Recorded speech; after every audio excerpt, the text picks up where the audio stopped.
NEET எக்ஸாமுக்கான hall ticket எப்படி download பண்ணுறது அப்படிங்கிறத பற்றியும், எக்ஸாமுக்கு என்னென்ன டாக்குமெண்ட்ஸ் நம்ம எடுத்துகிட்டு போனோம், ஹால் டிக்கெட்டில் என்னென்ன டேர்ம்ஸ் அண்ட் கண்டிஷன்ஸ்லாம் இருக்குது, அதை பற்றின முழு விளக்கத்தை இந்த வீடியோவில் பார்க்கலாம்.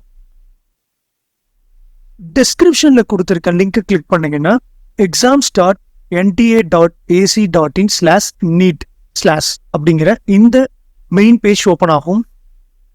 இந்த மெயின் பேஜில் click here for admit card அப்படின்னு இருக்கும்.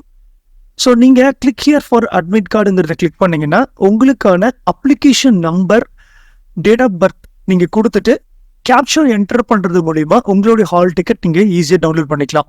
அப்ளிகேஷன் நம்பருங்கிறது நீங்கள் அப்ளை பண்ணும்போது உங்களுக்கு கொடுத்துருக்க நம்பர், டேட் ஆஃப் பர்த்து, நீங்கள் எக்ஸாம் அப்ளை பண்ணும்போது ஒரு பிரிண்ட் அவுட் ஸ்லிப் எடுத்திருப்பீங்க இல்லைங்களா, ஸோ அதுதான் வந்து அப்ளிகேஷன் நம்பர். இந்த நம்பரை கொடுத்துட்டு உங்களுடைய டேட் ஆஃப் பர்த்தை கொடுத்ததுக்கு பிறகு கேப்ஷாவை அப்படியே டைப் பண்ணிக்கோங்க. டைப் பண்ணதுக்கு பிறகு சப்மிட் அப்படிங்கிற பட்டனை கிளிக் பண்ணிங்க அப்படின்னா உங்களுக்கான ஹால் டிக்கெட் பேஜ் வந்து இந்த மாதிரி தான் ஓப்பன் ஆகும். ஸோ இதில் டாப் ரைட் கார்னரில் பார்த்தீங்கன்னா பிரிண்ட்டுங்கிற ஆப்ஷன் இருக்கும். அதை நீங்கள் கிளிக் பண்ணி டேரெக்டாக பிரிண்ட் எடுத்துக்கலாம். இதில் பார்த்தீங்கன்னா உங்களுடைய roll number, father name, applicant number, date of birth, state of eligibility எல்லாமே இருக்கும். ஸோ கீழே ஸ்க்ரோல் பண்ணி பார்த்தீங்கன்னா கொஷின் பேப்பர் மீடியம்னு கொடுத்துருப்பாங்க. அது நீங்கள் என்ன சூஸ் பண்ணியிருந்தீங்களோ அது அங்கே இருக்கும்.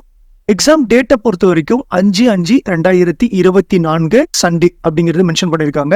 ரிப்போர்ட்டிங் டைம் வந்து 11 AM அப்படிங்கிறதையும், கேட் க்ளோசிங் டைம் பார்த்தீங்கன்னா 1:30 PM அப்படிங்கிறதையும் கொடுத்துருக்காங்க.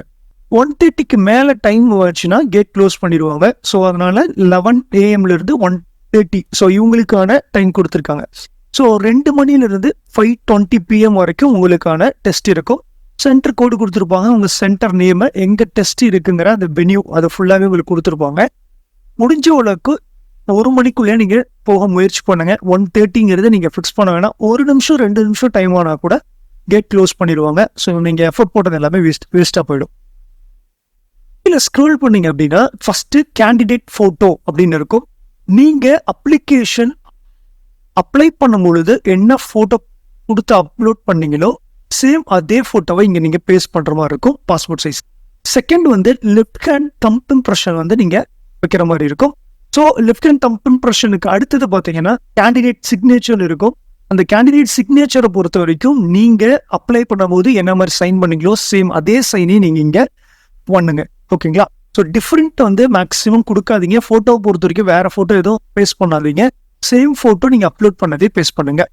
அடுத்தது பார்த்தீங்கன்னா 4x6 கலர் ஃபோட்டோகிராஃப் அப்படின்னு கொடுத்துருப்பாங்க. அதாவது 4x6 போஸ்ட்கார்ட் சைஸ் ஃபோட்டோவை நீங்கள் இங்கே பேஸ்ட் பண்ணுற மாதிரி இருக்கும். ஸோ அந்த ஃபோட்டோ, அந்த களம் வந்து ஒரு சில பேர் பார்த்தீங்கன்னா களம் சின்னதாக இருக்குது, அதில் பேஸ்ட் பண்ண முடியலன்னு சொல்கிறீங்க. அப்படி இருக்கிற பட்சத்தில் நீங்கள் எங்கள் வாட்ஸ்அப் நம்பர் கான்டாக்ட் பண்ணுங்கள். அது எப்படி பண்ணணுங்கிறத சொல்கிறேன். அடுத்தது கீழே ஸ்க்ரோல் பண்ணிங்கன்னா உங்களுக்கு இம்பார்ட்டன்ட் இன்ஸ்ட்ரக்ஷன்ஸ் கொடுத்துருப்பாங்க. ஸோ அதில் என்னென்ன பண்ணணும், என்னென்ன பண்ணக்கூடாதுங்கிற எல்லா டீடைல்ஸுமே உங்களுக்கு இருக்கும். மெயினாக இன்னொரு விஷயம் நீங்கள் கவனிக்க வேண்டியது என்னென்னா, உங்களுடைய ஆதார் கார்டை கண்டிப்பாக நீங்கள் எடுத்துகிட்டு போகணும். ஆதார் கார்டுனாலும் ஓகே, ஒரிஜினல் ஆதார் எடுத்துகிட்டு போங்க. ஃபுல் சைஸில் எடுத்துகிட்டு போங்க. கட் பண்ணி சின்னதாக எடுத்துகிட்டு போகாதீங்க. ஏன்னா வந்து அதுதான் உங்களுக்கான ப்ரூஃபு. ஸோ நீங்கள் எக்ஸாமுக்கு போகிறதுக்கு முன்னாடி பண்ண வேண்டியதுன்னு பார்த்தீங்கன்னா உங்களுடைய நீங்கள் அப்ளை பண்ணும்போது அப்லோட் பண்ண photo, passport size, post card size ரெண்டையும் வந்து நீங்கள் பேஸ்ட் பண்ணுற மாதிரி இருக்கும். உங்களுடைய left hand thumb impression plus வந்து உங்களுடைய சிக்னேச்சர்.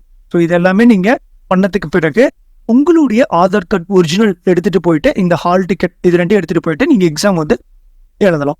ஓகேங்களா? வேறு ஏதாவது சந்தேகம் இருந்தாலும், டவுன்லோடில் ஏதாவது ப்ராப்ளம் இருந்தாலும் நம்ம சேனலில் கொடுத்துருக்க வாட்ஸ்அப் நம்பருக்கு கான்டாக்ட் பண்ணுங்கள்.